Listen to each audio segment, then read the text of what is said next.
Donc, voilà quelqu'un, quand il dit à mon âme et conscience, je suis désolé, Ouattara, tu n'as pas d'âme, tu n'as pas de conscience. Si tu avais une conscience, Soro Gueye ne serait pas aujourd'hui pour chasser jusqu'à ce qu'il soit en exil. Si tu avais une conscience, autant pour moi, Joël Nguessan ne serait pas en prison aujourd'hui malgré son handicap. Parce que ta conscience devait te parler par rapport au cas de Joël. Nous ne sommes pas du même bord politique que Joël Nguessan. Nous n'avons pas la même vision. Mais une chose est fondamentale, Joël Nguessan est un être humain. De plus, un Ivoirien. Donc, il est tout à fait normal que nous puissions nous intéresser sur le cas de Joël Nguessan. Dieu n'a pas permis à Joël Nguessan d'aller en prison pour rien. C'est parce que Dieu veut montrer quelque chose aux Ivoiriens. Regardez le discours qu'il a tenu et regardez ce qu'il fait subir aux gens. Dr Sako est où aujourd'hui? Les encagoulés étaient allés chez Dr Sako à l'université de Bouaké. Dieu merci, il avait déjà quitté les lieux avant que les encagoulés là n'arrivent. Parce que tout simplement, il a dit que la liste électorale n'est pas conforme et ce n'est pas une liste électorale définitive. Pour avoir dit ça, sa vie a été menacée, il était obligé de fuir aujourd'hui, il est où? Il est aux États-Unis. Il dit, je suis président de tous les Ivoiriens. Un président qui ne veut pas qu'on le critique, un président qui se prend comme un petit Dieu, un président qui refuse les observations, un président qui dit non à tout, mais qui se proclame de tout, c'est dangereux. Il ne faut pas s'y méprendre. Cette victoire ne doit pas nous faire baisser de vigilance. Cette victoire doit au contraire nous mettre en éveil. Cette victoire doit nous maintenir dans la mobilisation et dans l'extrême vigilance. Car les informations que nous avons font état que ce n'est qu'un simple recul. Un simple recul pour distraire justement notre vigilance afin de mieux sauter, afin de nous prendre du coup et de nous prendre à défaut et nous mettre devant les faits accomplis. Ok, je m'arrête là avec Damana Picasse. La démonstration de Damana Picasse, c'est exactement l'idée que le général de Gaulle avait en 1958. Le général de Gaulle voulait se donner du temps pour mieux contrôler les mouvements d'indépendance, de contestation de la présence française en Algérie. Et quand de Gaulle dit, je vous ai compris, je vous ai entendu, je connais vos griefs, j'ai pris bonne note, mais le général se donne du temps pour s'organiser afin de contrer toute forme de contestation en Algérie. Heureusement, avec le soutien du Mali à l'époque, Modibo Keïta, comme président du Mali, l'Algérie est arrivée à vaincre les pieds noirs et autres.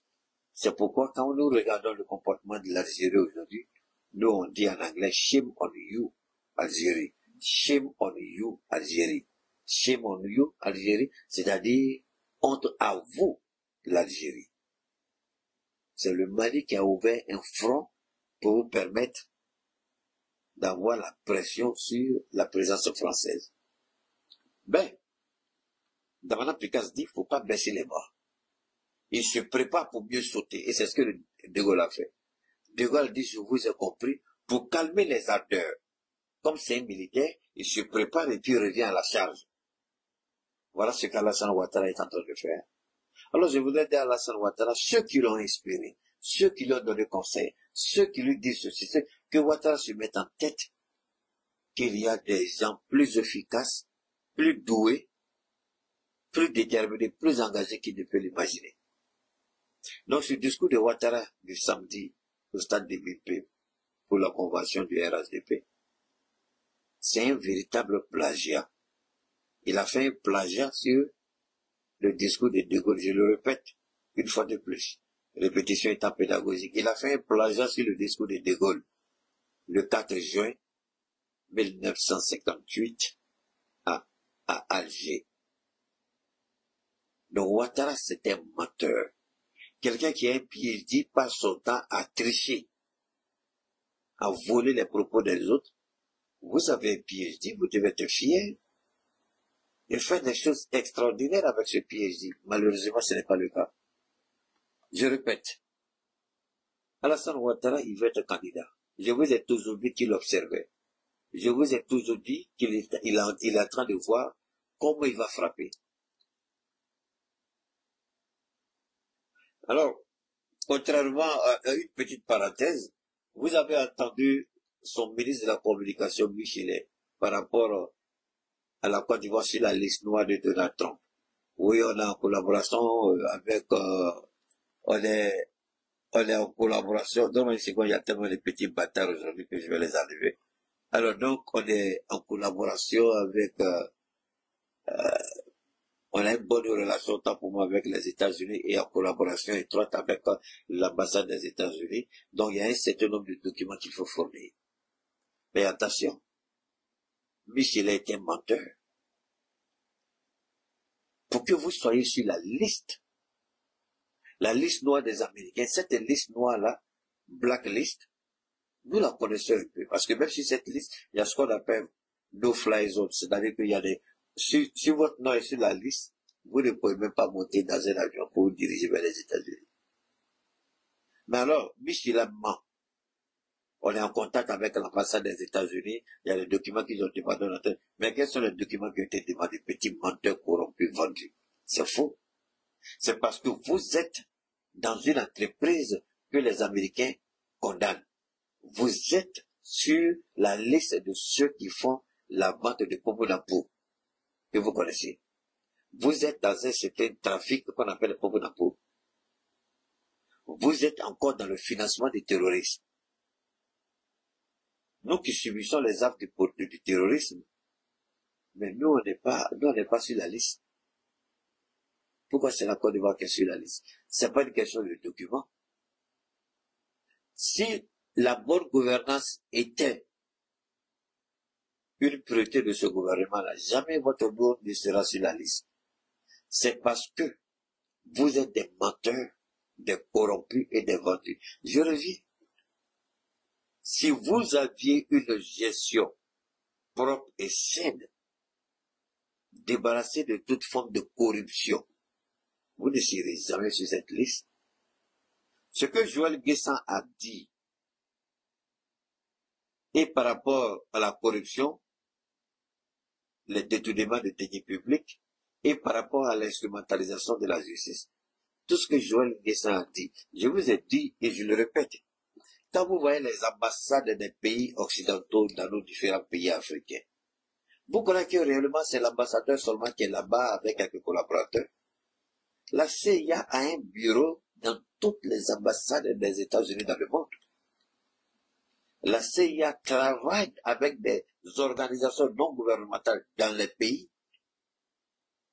Donc la CIA a suffisamment documenté les failles sécuritaires de la Côte d'Ivoire, le financement du terrorisme. Mais que le RHDP de se méprenne point. Alors, quand cette histoire de liste avait commencé, j'ai fait une intervention où j'ai dit, il est bon que les partis d'opposition, qu'ils saisissent toutes les représentations diplomatiques au Mali, et je dis au Mali en Côte d'Ivoire, qu'ils saisissent toutes les représentations diplomatiques en Côte d'Ivoire et leur donnent les informations nécessaires et utiles. Mais alors, le petit voleur menteur Michelet là, il ne peut pas parler de ça. Parce que ces informations-là ont été traitées, vérifiées par la CIA et confirmées par la CIA. Voilà pourquoi Donald Trump a pris cette décision. C'est pas une question de paperasse, comme le menteur veut faire croire aux gens. C'est pas une façon de paperasse, c'est pas une question de paperasse, c'est ce que vous faites.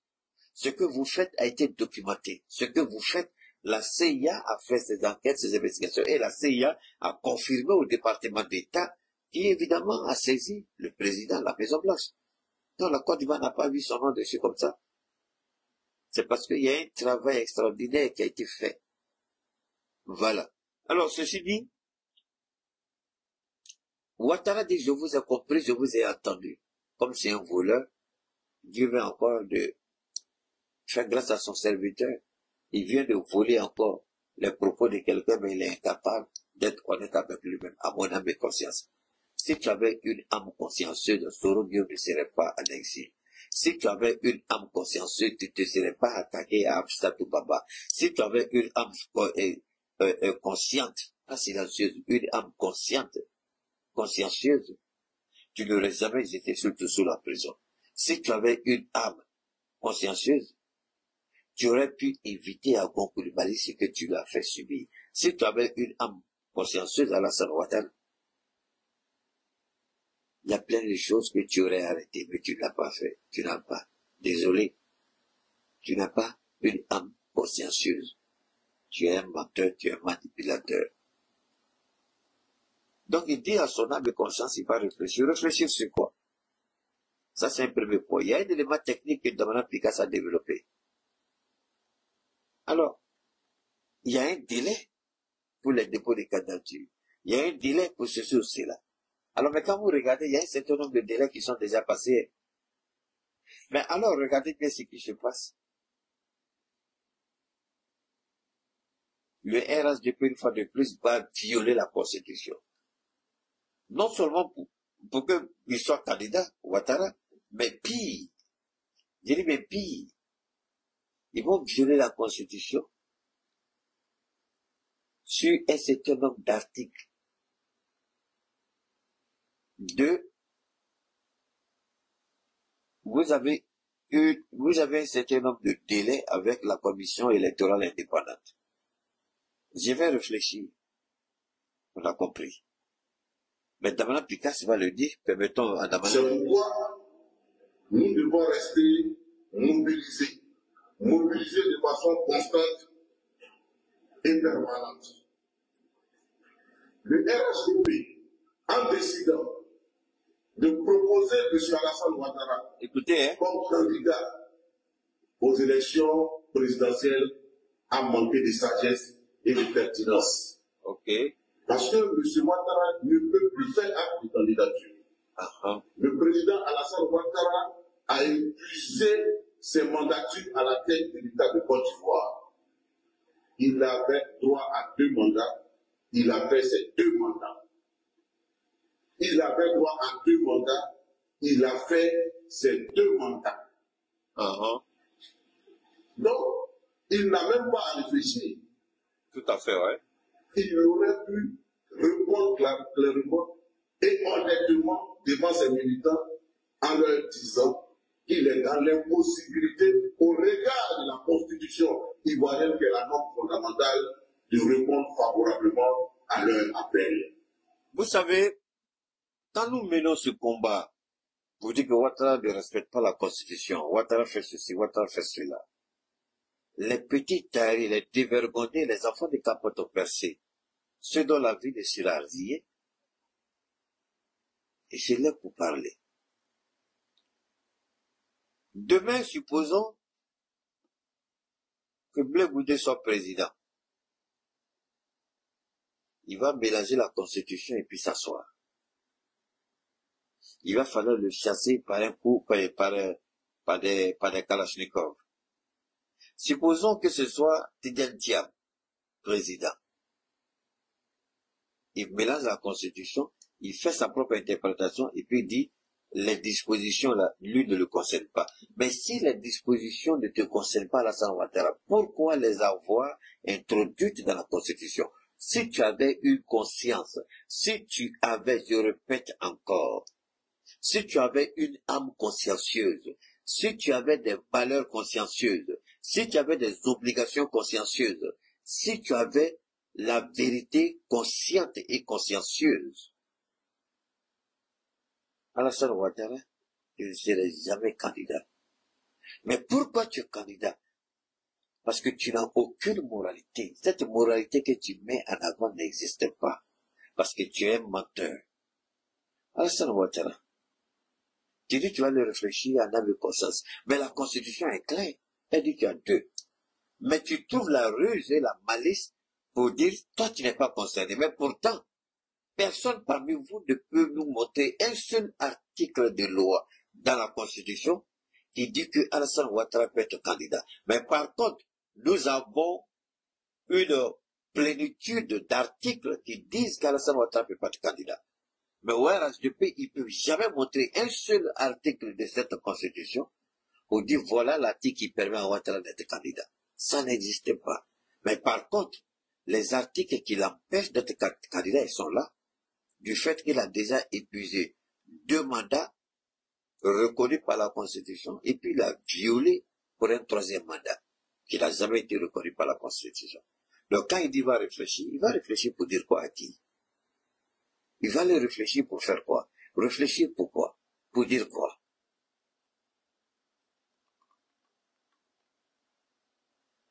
Et qu'il considérait ce rassemblement comme un au revoir pour la présence qu'il a eue à la tête de l'État.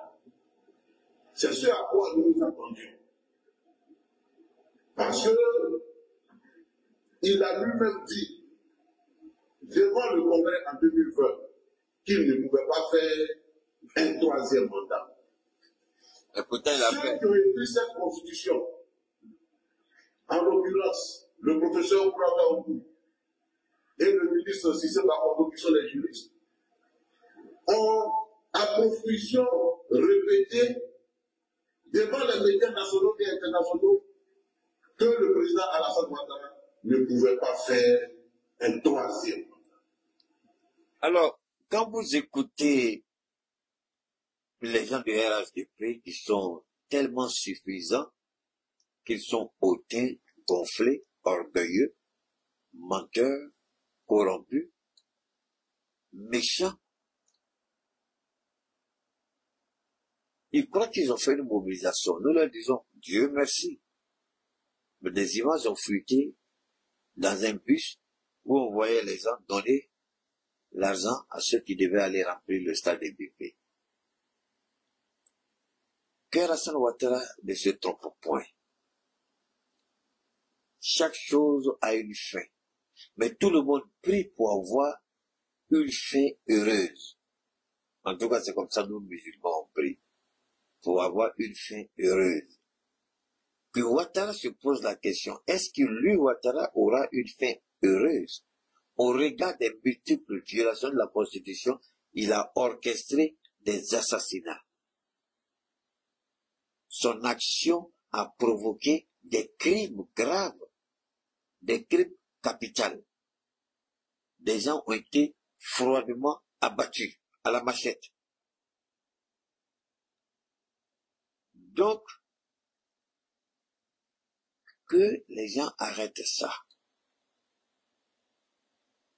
Ça n'avance rien. Ça n'avance à rien. Qu'ils se ressaisissent, les gens du RHDP, y compris le président. Qu'il soit président à vie au RHDP, c'est son problème. Mais la Côte d'Ivoire n'est pas la chasse gardée du RHDP. Alors, ce qui est fondamental, une fois de plus, pour chacun de vous et chacun de nous, il faut rester mobilisé. C'est pourquoi la dernière fois, je vous ai dit que le PDCI qui a pour fief au Cocody, la mobilisation que j'ai vue ne m'a pas convaincu. J'ai dit, attendez-vous, ceux-là ils vont faire leur mobilisation, vous allez voir ce qu'ils vont faire. C'est pourquoi j'ai dit, et je répète, sans être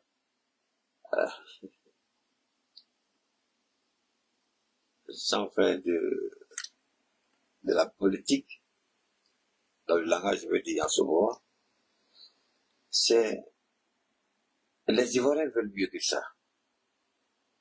Le mensonge de Dado a trop duré, ça suffit, il faut qu'il arrête de mentir. Qu'il arrête de mentir. Qu'il arrête de mentir. Donc il dit qu'il va réfléchir, mais quand il va réfléchir, il va donner sa réponse.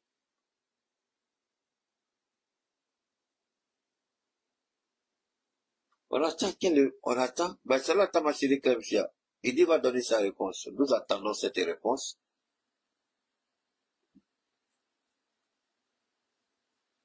Nous attendons cette réponse pour voir ce que cela va donner. Parce qu'il ne peut pas. Pourquoi il n'a pas donné de réponse sur le champ? Parce qu'il n'a pas envie de jeter l'huile sur le feu. Il ne peut pas écarter tout cela et prétendre que lui, Ouattara, il va être candidat. Babou a dit, on n'est pas en 2023.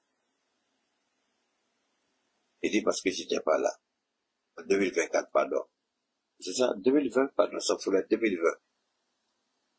Il a dit en 2020, je n'étais pas là. Dans ce que tu as fait en 2020, ne crois pas que tu vas pouvoir le faire. Alors, pourquoi Alassane Ouattara, deuxième partie importante, deuxième révélation, pourquoi Alassane Ouattara, je répète, pourquoi Alassane Ouattara, je répète, pourquoi Alassane Ouattara, dit je vais aller réfléchir en âme et conscience. Vous avez écouté mon jeune frère, Suleiman Babo, avec mon jeune frère, Chris Kikignon, Denis Patiko. Ils ont parlé des 52 marabouts qui sont allés à la Mecque. Et qui sont venus, d'après eux, ils sont allés chercher quelque chose, bénédiction pour venir aider Ouattara pour qu'il reste au pouvoir. C'est eux qui ont dit qu'il faut choisir 2000 familles à qui il faut donner 50 250. Le jeune Kodé vous a tout expliqué. Mais ce qu'il faut retenir, Alassane Ouattara, les marabouts qu'il a envoyés là, il y a une forme de prière chez les musulmans, c'est un genre de jeûne. Quand vous voulez apporter des réponses à une situation compliquée, vous faites un jeûne de quoi, de 30 jours. Il y en a qui s'enferment, tout ce qu'ils boivent c'est de l'eau ou des fruits. Ils passent la journée à prier, ils passent la nuit à prier. Donc à peine ils prient, ils invoquent Dieu, ils invoquent. Ça, Ouattara n'a pas encore eu toutes les réponses qu'il veut avec cela. La première réponse qu'ils lui ont donnée, c'est de choisir 2000 familles de juin à décembre à qui il faut donner 50 250. Maintenant, Ouattara, il n'a pas encore fini, c'est pourquoi il ne parle pas beaucoup. Le jour où les marabouts là vont lui dire qu'il faut sortir, pour te déclarer là, il va sortir. Mais ce qu'il ne doit pas oublier, c'est Dieu qui a établi ces marabouts. Et c'est Dieu qui peut encore humilier ces marabouts. Alors, c'est pourquoi Ouattara n'a pas répondu, parce que Ouattara attend quelque chose de la part de ces marabouts. Il attend un signe, une confirmation de la part de ces marabouts. C'est pourquoi il n'a pas encore parlé et il ne parlera pas. Alors donc, donne-moi une seconde s'il vous plaît.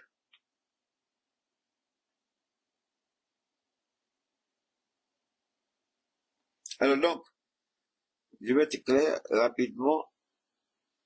Ouattara, c'est ça le véritable problème de Ouattara aujourd'hui. Donc, il est confronté à une sorte de mysticisme.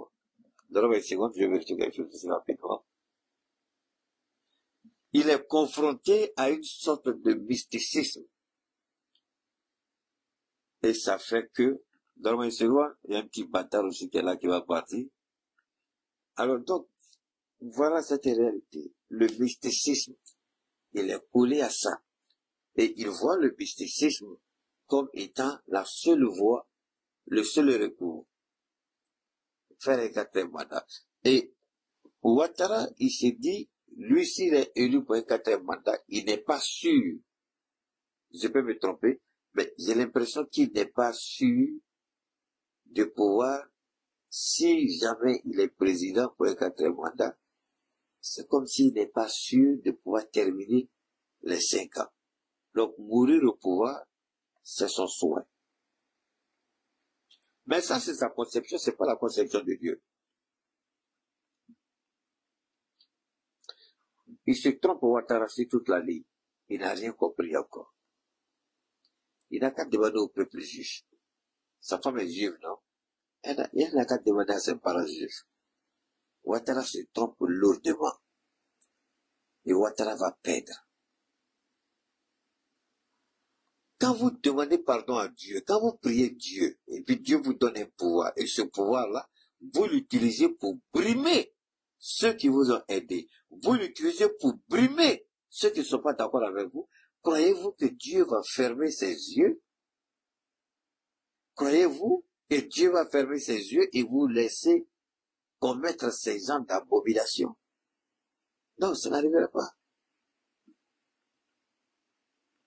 C'est une réalité. Qu'est-ce que Ouattara n'a pas fait? Il a fait un peu de tout. Ils ont prié, ils ont pardonné, ils ont eu pouvoir. Mais Dieu n'est pas un Dieu de la justice, de l'injustice. Dieu n'est pas un Dieu de l'injustice. Donc je répète une dernière fois pour qu'on se comprenne bien. Le discours d'Alassane Ouattara, c'est un discours plagié. C'est du plagiat. C'est le discours du général de Gaulle quand les Algériens ont commencé à grogner, à se plaindre qu'ils veulent leur indépendance. Et le 4 juin 1958, à Alger, il leur a dit ouvertement, je vous ai entendu, je vous ai compris. Mais c'était une confusion. Mais pourtant, c'était très subtil, très intelligent de dire ça.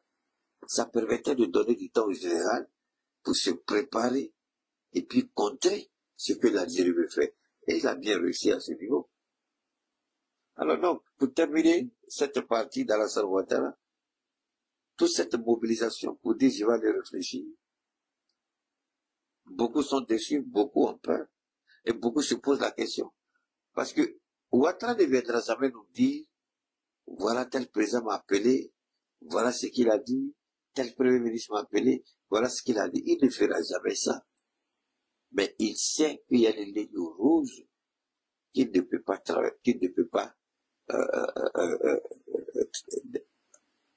comment vous dites ça, traverser, voilà. Il y a une ligne rouge qu'il ne peut pas traverser. C'est pourquoi nous devons faire beaucoup attention et rester vigilants, comme l'a dit Tamara Pikas, et voir ce qu'Alassane Ouattara est en train de préparer. Alors,